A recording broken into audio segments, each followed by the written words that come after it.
My name is Gavin Holohan. I'm the District Attorney of Lehigh County.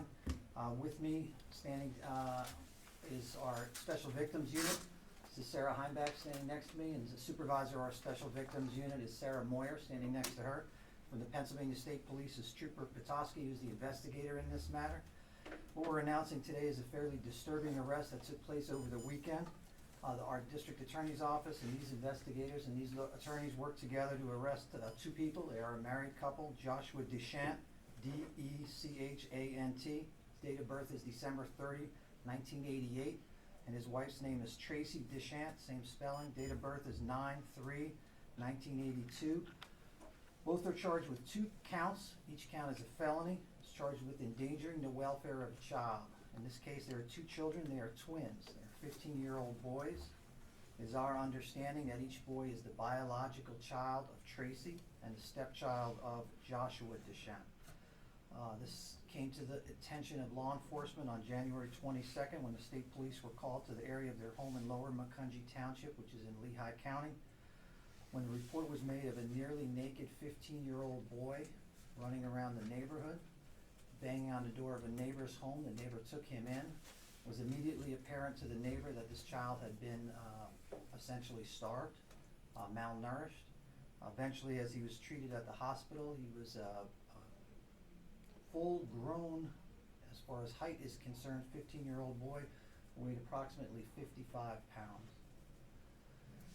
During the investigation, Pennsylvania State Police learned that this child, who we're not identifying by name, he's called in the affidavit if you've seen it, victim child or VC1.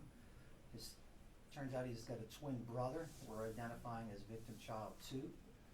The troopers made inquiries at the home in Lower Macungie Township where they found victim child 2. He was also observed plainly to be in distress medically, malnourished, starved.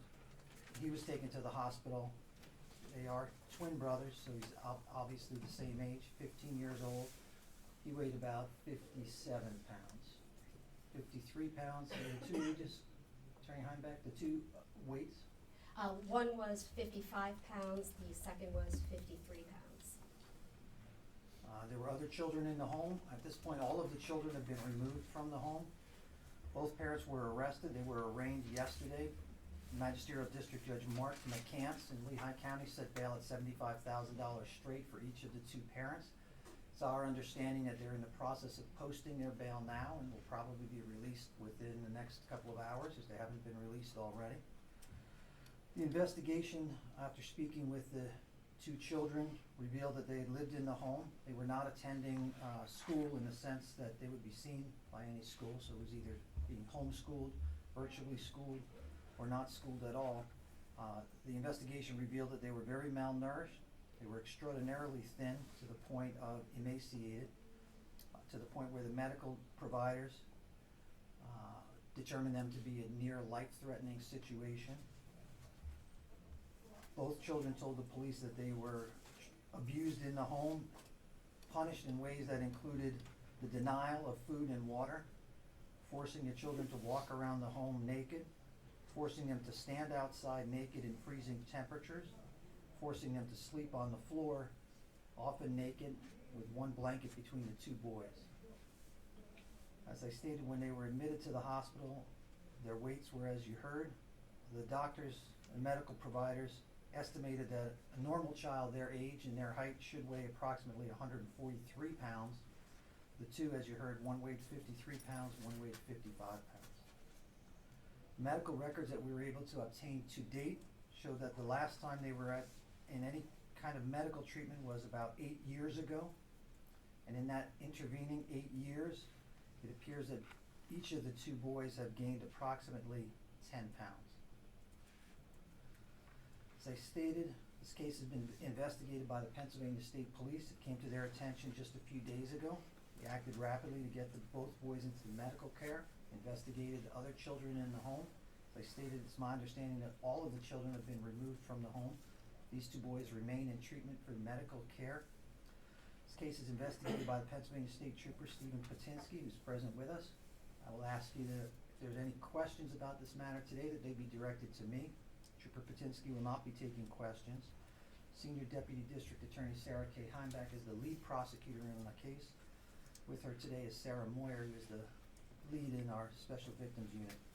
It is imperative that I remind you that in every criminal case, the fact that an arrest has been made and charges have been filed, those are just allegations, those are accusations, and the defendants in this case remain innocent until they are proven guilty. If you have questions, I will take them now. The neighbor that took the boy in, had he seen the boy from the neighborhood? Were they aware that the boys were in the home, or?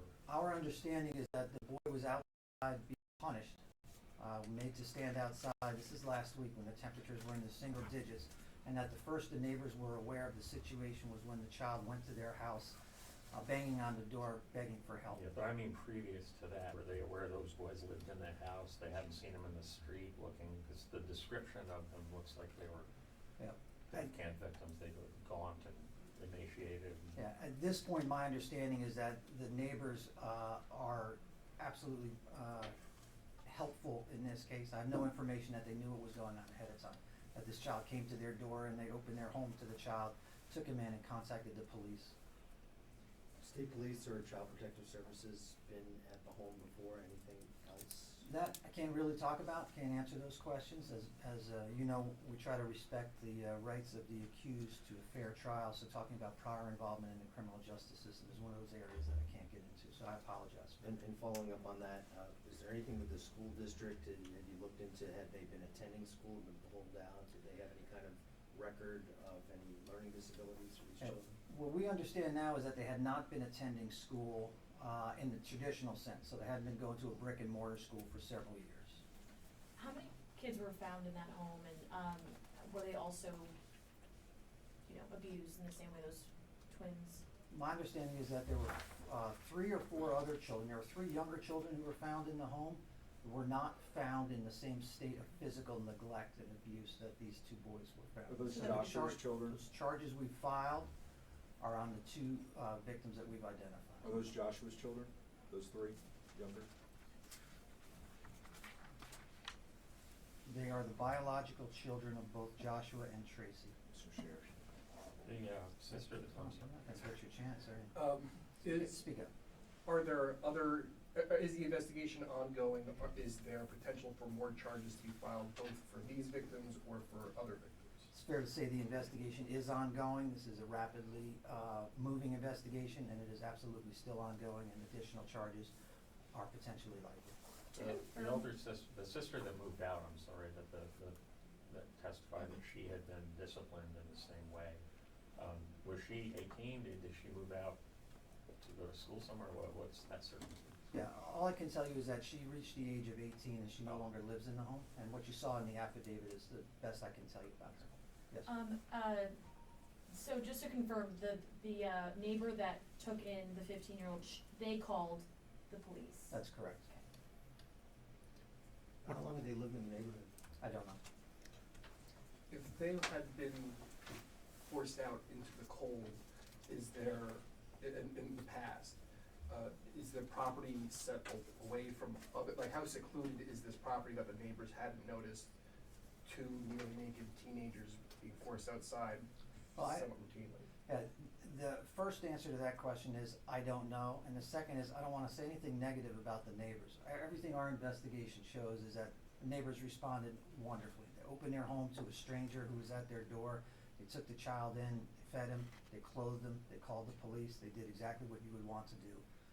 So I have nothing negative to say about the neighbors. Yes, I hope you didn't give the impression we're criticizing the neighbors. I just meant like, were these kids secluded in the house where people never saw them? Like, were they hidden away?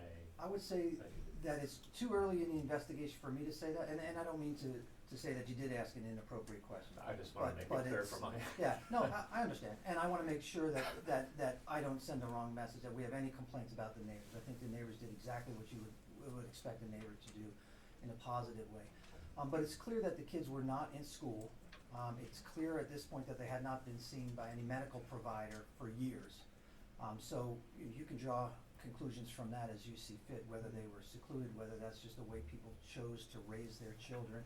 You know, the way you raise your family is your business, but when children are 53, 55 pounds at age 15, that becomes the business of our office, our special victims team, and the Pennsylvania State Police. Do we know why these teenagers were the targets of this compared to the younger kids in the house? No, that'll be part of our ongoing investigation to try to get to answer some of those questions.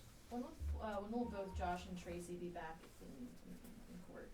Hard to say now. They had one court date that was initially set, but once they posted bail, that hearing date will be changed. So I believe they're in the process of posting bail now. Once that's finalized, new hearing dates for them will be set. I believe it will be at the Office of Magisterial District Judge Michael Faulkner. Is your office satisfied with the bail that was set in this case? The bail is set by the Magisterial District Judge. We try not to second guess or criticize the Magisterial District Judge. He makes his decision based on the facts that he has.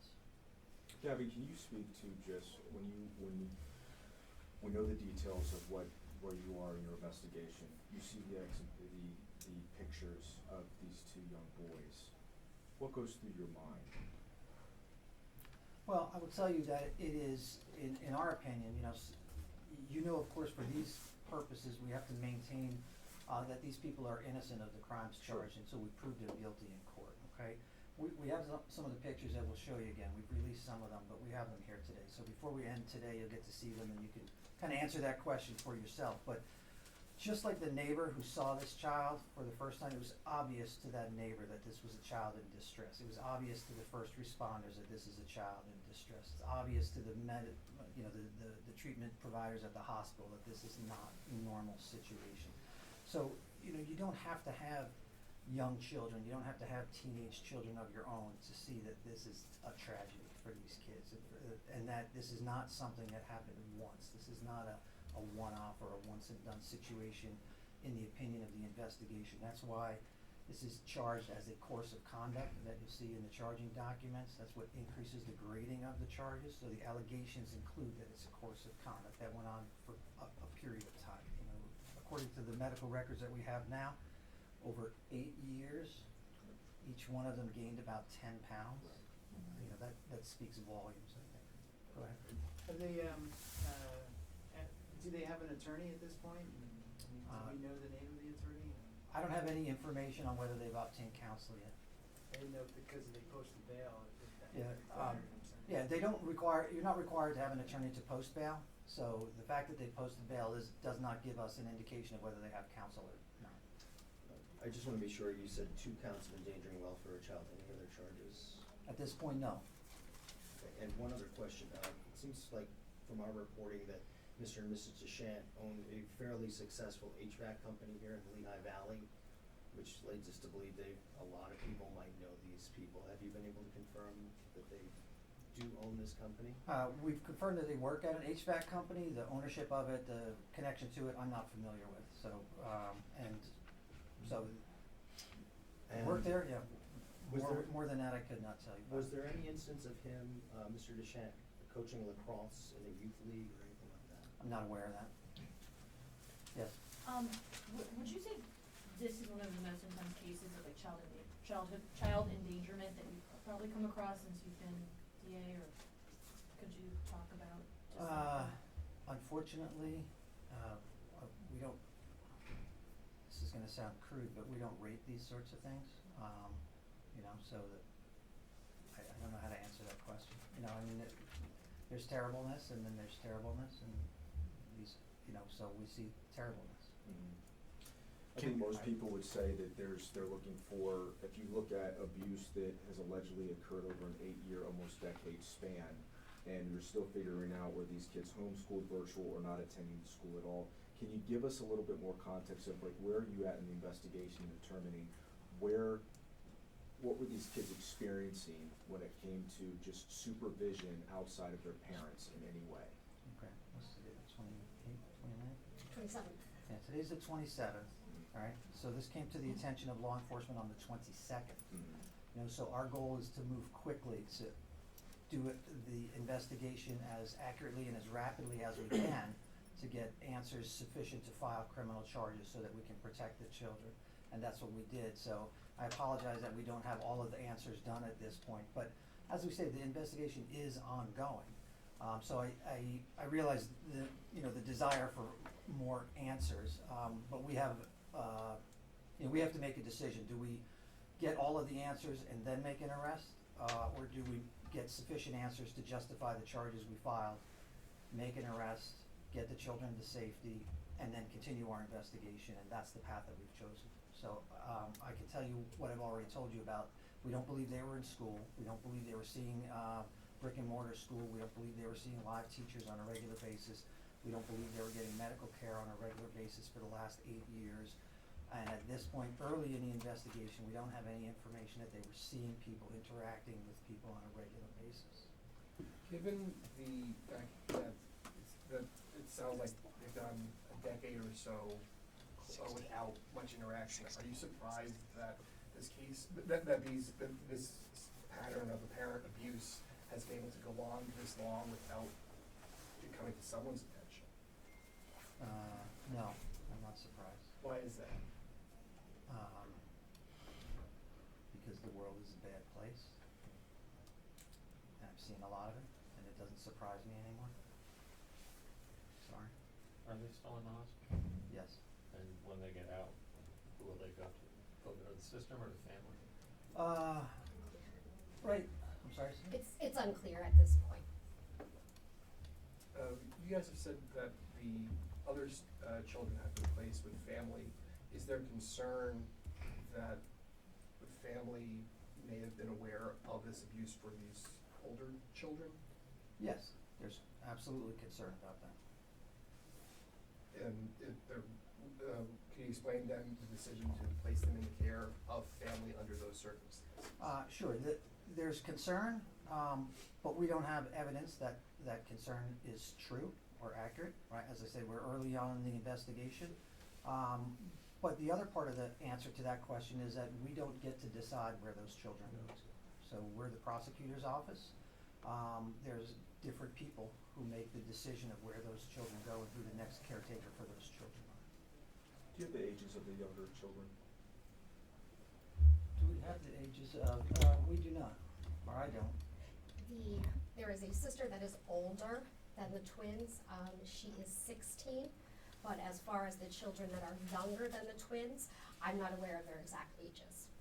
And have you been able to speak with the two boys? Have they been able to communicate? Are they openly communicating with you willingly? And have they been able to communicate on a level which would be expected of a 15-year-old? I would say yes to all of that. All right, any other questions I can answer? Wait, let's get to one I'm in the back. sorry. I'll come back to you. Question, you said that their condition, meant that they were, it was life-threatening. Is their condition still considered life-threatening? I would think now that they've been in the hospital for a couple of days and that they're receiving medical treatment, as a layperson, I would hope it's no longer life-threatening, but that's my opinion as an attorney, not as a doctor. So, kind of a half-assed answer for you, sorry. Go ahead, I told you I'd get back to you. The phrase that they were supposedly made to write over and over and over, did that come from something, or do you have any idea where that phrase came from, or is it just, You mean like was it from a book, or a? I'm assuming it was dictated to them by one of the adults in the situation. Whether they obtained it from somewhere else, I don't know. As I said, if there's no other questions, we do have a couple of the pictures. They are the same images we had that were. Nate, don't shoot it. Okay. Go ahead.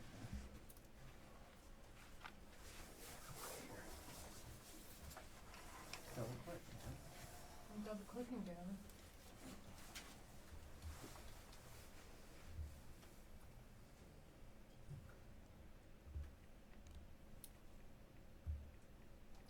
Mine We're lights gonna off. have to get this machine and. You're gonna have to work on this.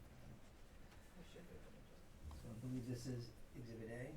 Correct. So for those of you who don't have the complaint, these images were attached to the complaint as exhibits because we felt that the words and the language weren't enough to illustrate the harm that we saw and that should have been visible to a caretaker for these children. And where were these taken? So taken at the hospital.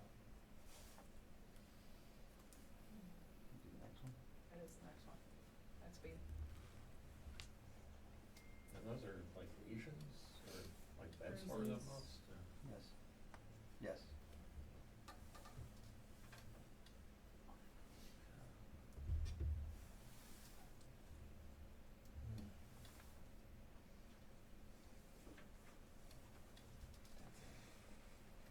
There's paper copies, or I can provide you guys electronic copies if you didn't get them. And you let me know. Any additional questions? All right, thank you.